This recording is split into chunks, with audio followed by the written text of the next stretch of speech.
The lord. ప్రభు అయిన యేసుక్రీస్తు నామములో మా నిత్యకృప అనే కార్యక్రమాలు వీక్షిస్తున్న మీకును మీ కుటుంబానికి మా పరమ యెరూషలేము మినిస్ట్రీస్ ద్వారా హృదయపూర్వకమైన వందనాలు తెలియచేస్తున్నాం. ఈ పూట దేవుని వాక్యాన్ని పరిశుద్ధ గ్రంథంలో నుంచి మొదటి దశలోనికి రాసిన పత్రిక 4వ అధ్యాయంలో 2వ వచనాన్ని మనం చదువుతున్నాం. కాగా మీరు ఇలాగున నడుచుకొని దేవుని సంతోషపరుచుచున్నారని మా వలన నేర్చుకున్నటువంటి ప్రకారము మీరు నడుచుకొనుచున్నారు. ఈ విషయములలో మీరు అంతకంతకి అభివృద్ధి నొందవలెనని మిమ్మల్ని వేడుకొనుచు ప్రభు అయిన యేసుక్రీస్తు నందు హెచ్చరిక చేయుచున్నాము. ఈ వాక్యములో ఈ పూట దైవజనుడు పౌలు గారు దశలోని సంఘముతో చెప్తున్నారు.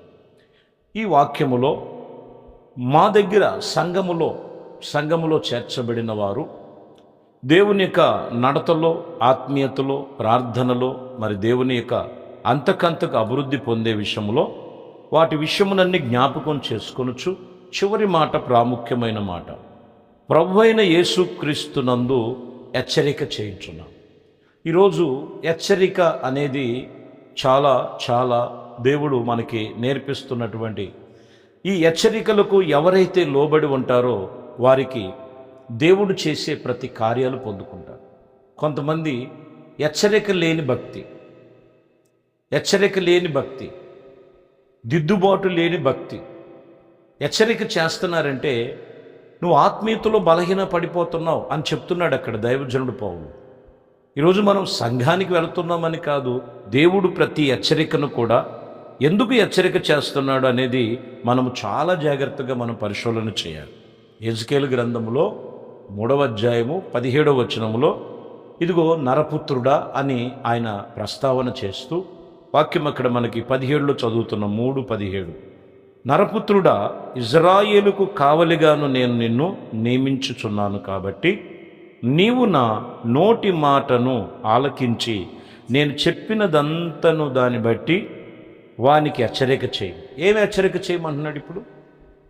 నేను చెప్పిన ప్రతి మాట, ఎవరు చెప్పినది? దేవుడు చెప్పే ప్రతి మాట హెచ్చరిక చేయమని. ఈరోజు మనం చూసినట్లయితే మనుషుల్ని మభ్యపరిచేటువంటి, లేకపోతే మనుషుల అవసరాన్ని బట్టి మనం మాట్లాడేది కాదండి. బైబిల్ ఖచ్చితంగా హెచ్చరిక చేస్తుంది. దేవుడు నోటి మాటను మనము వాక్యమును హెచ్చరిక చేయాలి. ఈ హెచ్చరికలో ఎంతో ఆదరణ ఉంది, ఈ హెచ్చరికలో ఎంతో ప్రేమ ఉంది, ఈ హెచ్చరికలో ఎంతో దేవుని యొక్క ఆశీర్వాద ఫలములు ఉన్నాయని ఎంతమందికి తెలుసు ఈరోజు? కాబట్టి ఇక్కడ కూడా యెజ్కేలుతో చెప్తున్న మాట, నరపుత్రుడా వారిని హెచ్చరిక చేయి, నా నోటి మాట వలనే వారికి తెలియచేయమని చెప్తున్నాడు. రాజుల మొదటి గ్రంథములో, 2వ రాజుల గ్రంథములో హెచ్చరిక దేవుడు ఎందుకు చేయమని చెప్తున్నాడంటే 6వ అధ్యాయము 10వ వచనం, 2వ రాజుల గ్రంథం 6వ అధ్యాయం 10వ వచనంలో ఇజ్రాయేలు రాజు అయినటువంటి దైవజనుడు తనకు తెలియజేసిన హెచ్చరిక చేసిన స్థలమునకు పంపి సంగతును తెలుసుకున్న వారు తన వారిని రక్షించుకొనెను. చూసారా, ఇక్కడ మనం గమనిస్తే ఎప్పుడైతే దైవజనుడు హెచ్చరిక చేశాడో తనతో పాటు ఉన్నటువంటి వారిని కూడా రక్షించుకొనటానికే.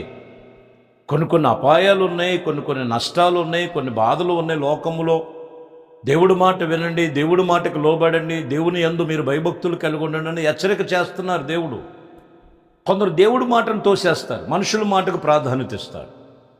ఇక్కడ ఒక దేవుడు ఎందుకు హెచ్చరిక చేస్తున్నాడంటే వారిని రక్షించుకొనటానికి. ఈరోజు నీవు నీ కుటుంబం రక్షించబడాలి, ఇది దేవుని యొక్క ప్రణాళిక.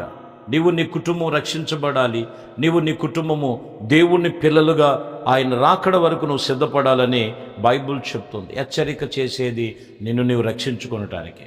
ఉదాహరణకి యెహోషాపాతు మీద చుట్టుపక్కల రాజులందరూ కూడా యుద్ధము ప్రకటన చేయగానే దినవృత్తాంతముల 2వ గ్రంథములో 20వ అధ్యాయం 21వ వచనములో చూడండి, యుద్ధములు చుట్టూ యుద్ధ సమాచారాలు, భయంకరమైనటువంటి వాతావరణం కనపడుతున్నటువంటి సమయంలో యెహోషాపాతు 20వ అధ్యాయం 21వ వచనంలో యోధావారందరినీ కూడా ఎంత క్షేమముగా మరి దేవుడు వారిని కాపాడాడో, వాళ్ళు ఏం చేస్తే కాపాడబడ్డారో తెలుసండి.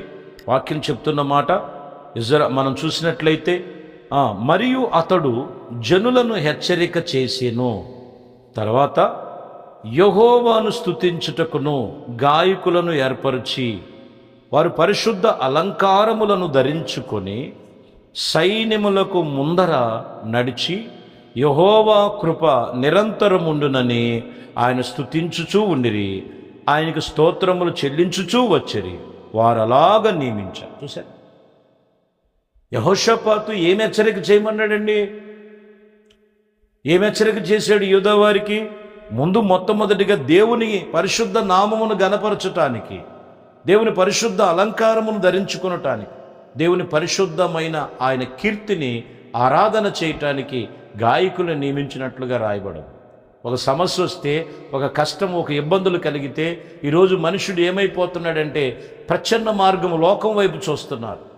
హెచ్చరిక చేసేది మొదటిగా చెప్తున్న మాట, దేవుని మాటలు జాగ్రత్తగా మనం విందాం. ప్రియమైన దేవుని బిడ్డలారా, దేవుడు మొదటిగా హెచ్చరిక చేసేది నిన్ను నీ కుటుంబాన్ని రక్షించుకొనటానికే. ఎలా రక్షించబడ్డారు మనం చూస్తే యోధా వారందరూ కూడా దేవుణ్ణి ప్రార్థన చేశారు, ఉపవాసం ఉండి దేవుని ప్రతిగానములు చేశారు, దేవుని స్తుతి చెల్లించారు, దేవుని కృప నిరంతరం ఉండునని పెద్దగా ప్రభునామాన్ని ఘనపరిచారు.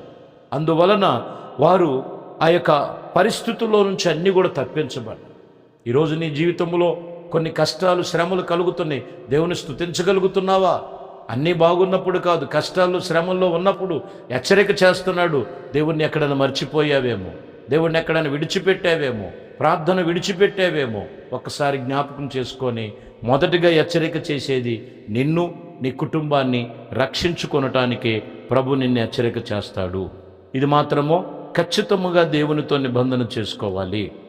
వాక్యం చెప్తున్న మాట చూద్దాం. మరొక మాట మనం చూస్తే హెబ్రీయులకు రాసిన పత్రిక 7వ అధ్యాయము 11వ అధ్యాయం 7వ వచనం చదువుతున్నాం. హెబ్రీయులకు రాసిన పత్రిక 11వ అధ్యాయము 7వ వచనం.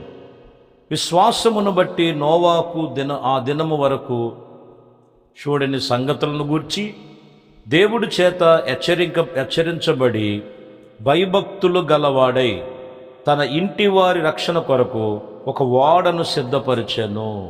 అందువలన అతడు లోకము మీద నేరస్థాపన చేసి విశ్వాసమును బట్టి కలుగు నీతికి వారసుడయ్యను. చూశారు, ఇప్పుడు తన ఇంటి వారందరి కొరకు ఏం సిద్ధపరుచుకున్నాడంటే దేవుడి చేత హెచ్చరికపడ్డాడు. 120 సంవత్సరాలకు ముందుగానే దేవుడు హెచ్చరిక చేశాడు. నోవాకుతో మాట్లాడాడు.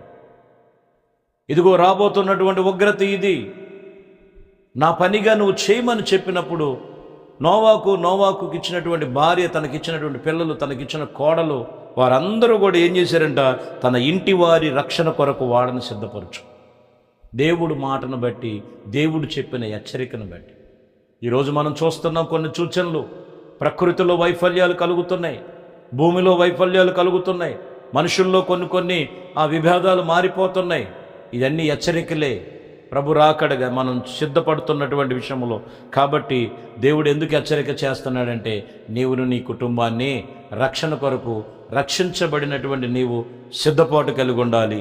అదే దేవుడు నీతో చెబుతున్న సత్యము. ఈరోజు మనం చాలా జాగ్రత్తగా ఆత్మ సంబంధమైన విషయంలో మనము ఆత్మీయతలు మనం చాలా జాగ్రత్తగా కాపాడుకోవాలి. ప్రియమైన దేవుని పిల్లలారా, లేఖనములు సెలవిచ్చినటువంటి మాటల ప్రకారము.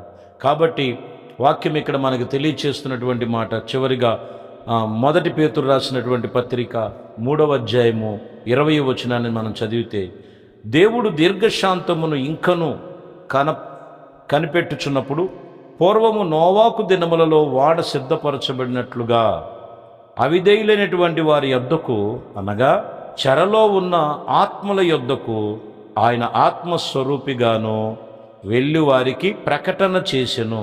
ఆ వాడలో కొందరు, అనగా 8 మంది మాత్రమే నీటి ద్వారా రక్షణ పొందారు. చూశారండి, అవిధేయులైనటువంటి వారి యొద్దకు ఎంతోమంది వెళ్ళి చెప్పారు అక్కడ మనం చూస్తే. కానీ ఇక్కడ కూడా పేతురు గారు చెప్తున్నారు, కానీ రక్షించబడింది మాత్రం 8 మంది మాత్రమే. ఈరోజు చాలామంది జీవితంలో, ప్రియమైన దేవుని బిడ్డలారా, వాక్యం ఇక్కడ మనకు తెలియచేస్తున్నటువంటి మాటలను బట్టి రాయబడినటువంటి విషయాలను మనం చూసినట్లయితే ఏమై ఉన్నదంటే చాలామందికి నిర్లక్ష్యం. ఏంటిదో తెలుసండి? దేవుడి విషయంలో, వాక్య విషయంలో, దేవుని భయభక్తుల విషయంలో, దేవునితో నడిచే విషయంలో, దేవుని కొరకు సిద్ధపాటు కలిగినటువంటి విషయంలో నిర్లక్ష్య స్వభావం మనుషుల్లో ఎక్కువైపోతున్నటువంటి స్థితిలో దీనికి హెచ్చరిక గల కారణం ఏంటంట? నీవు నీ కుటుంబం రక్షించబడాలి, నీవు నీ కుటుంబం సిద్ధపడాలి, నీవు నీ కుటుంబమో దేవుని చేత నియమించుకున్న కుటుంబముగా ఆశీర్వాదముగా ఉండాలి. అది ఈరోజు మొదటి హెచ్చరికలో దేవుడు నీతో చెప్తున్నటువంటి మాట. ఈ హెచ్చరిక లోబడి ఒకసారి నీ కుటుంబము ఎలా ఉంది, నీకున్న రక్షణ నువ్వు ఎలా కొనసాగిస్తున్నావు, దేవుని యందు నీకు ఎంత భయభక్తులు కలిగి నీకు ఇచ్చినటువంటి ఆత్మీయ జీవితాన్ని ఎలా కాపాడుకుంటున్నావో ఒక్కసారి జ్ఞాపకం చేసుకొని ప్రభుకి సమయమే, ప్రభా హెచ్చరిక చేస్తున్నావంటే నన్ను సరిచేసుకోమని. కాబట్టి నాలో ఏ లోపములు ఉన్నాయని నువ్వు చిన్న ప్రార్థన దేవుని ఎదుట ఈ వాక్యం విని ఈ ప్రార్థనలో ఏకీభించు. ఎటువంటి స్థితిలో ఉన్నా దేవుడు నిన్ను నీ కుటుంబాన్ని రక్షించి ఆయన రాజ్యము కొరకు నిన్ను సిద్ధపరిచి ఆయన కృపలో నిన్ను స్థిరపరచునుగాక. ప్రార్థన. మహాపరిశుద్ధుడా, ప్రేమ స్వరూపి, దయగలిగిన మా ప్రభువా, అయ్యా మీరు నా నోటి మాటగా హెచ్చరిక చేయమని ఎజ్కేలుతో చెప్పారు. ఇదిగోనైనా మీరు సంఘములో నేర్చుకున్న దాని ప్రకారముగా ప్రభు అయిన యేసుక్రీస్తునందు హెచ్చరిక చేయుచున్నాం. ఎలా నడుచుకోవాలో, ఎలా రక్షించబడాలో, రక్షణ భద్రము ఎలా చేసుకోవాలో, అయ్యా ఎలా సిద్ధపడి ఉండాలో ఈ విషయంలో మాకు నేర్పించినటువంటి మాటలను బట్టి ఎందరో మీ వాక్యం విని అయ్యా మరి ఇంకను సిద్ధపాటు లేక, హెచ్చరికలకు లోబడలేక బలహీనులుగా ఉండి ఏదో ఒక బలహీనతలో పట్టబడి ఉన్నారేమో. బలహీనతలన్నీ కూడా కుటుంబంలో ఎటువంటిది శాపకరమైనటువంటిది యేసు నామములో తొలగిపోవునుగాక. ఆత్మ సంబంధమైన కార్యాలు మీ కృపలో జరిగించి ప్రతి ఒక్కరూ వారి కుటుంబాలు రక్షించి ఆత్మచేత నడిపించబడుదురుగాక.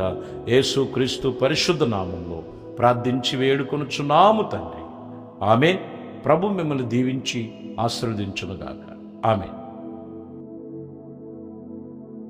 దేవునితో వచ్చిన పరిశుద్ధ